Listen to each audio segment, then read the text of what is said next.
What's up, guys? Welcome to Cheshire Soccer's introduction to the Mitch Around the World. So for this trick, I'm going to break it down to 3 different levels for you guys. The first level, we're going to be covering the setup. The second level, we're going to be covering the crossover aspect about it and how to finish the trick. And the third level, we're just going to be teaching you how to put it all together. And then I'll give you some more tips and tricks on how to start off when you're really ready to pursue this trick. But yeah, let's just get straight into it. Guys, so for the first part of this Mitch Around the World, we're going to be focusing on the first inside around the world part, which is the setup. Basically, what I find is very helpful for this trick is when you combine this around the world and the crossover together for the Mitch.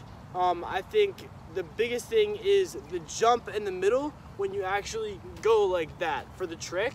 That little jump there is very important to master. In order to do the right technique for this trick, you should do something like this for the first step.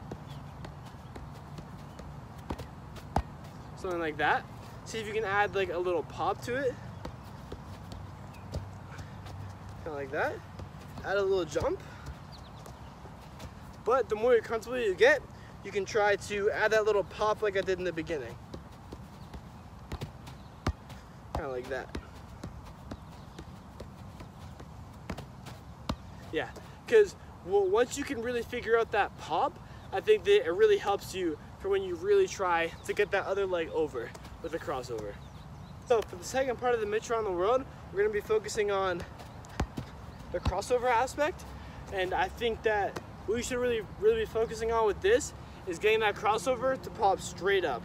Straight up, like once you start it. Because if you end up getting it like over to the side, or like over to that side, over to this side, or like that, like dropping it down, it really makes learning this trick really hard. And lastly, for the crossover aspect, I think you should really focus on doing the motion of the crossover right, as opposed to something like this. Like that. So you really have to have that motion down, do the proper thing, as opposed to like, you know, things like, and like, kind of like doing like a hop the world and stuff. So really get that motion down, and I think this trick would be a lot easier for you. Well, once you have that motion pretty much down, and you feel like you can get that like maybe 8 or 9 times out of 10, I think that you're ready to go on into the juggling aspect of it, once you've pretty much mastered it from the bounce.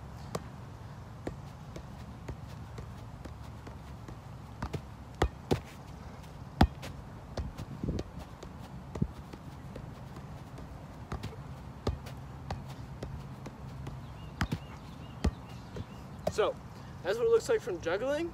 And I think one thing to really think about this is just remember your foundations, remember the around the world, remember to get it a little bit higher than normal, but really remember to get that clicking. So if you can like get that click and jump, that will really help you with this if you remember that from the beginning. Also, see if you can get the crossover to pop up as high as you can. It makes it easier for you to recover once you do the trick. And I think most importantly, if you have the foundation of the around the world and crossover, you can do this trick. So you just have to persist and keep on trying with this trick. Eventually you'll get it.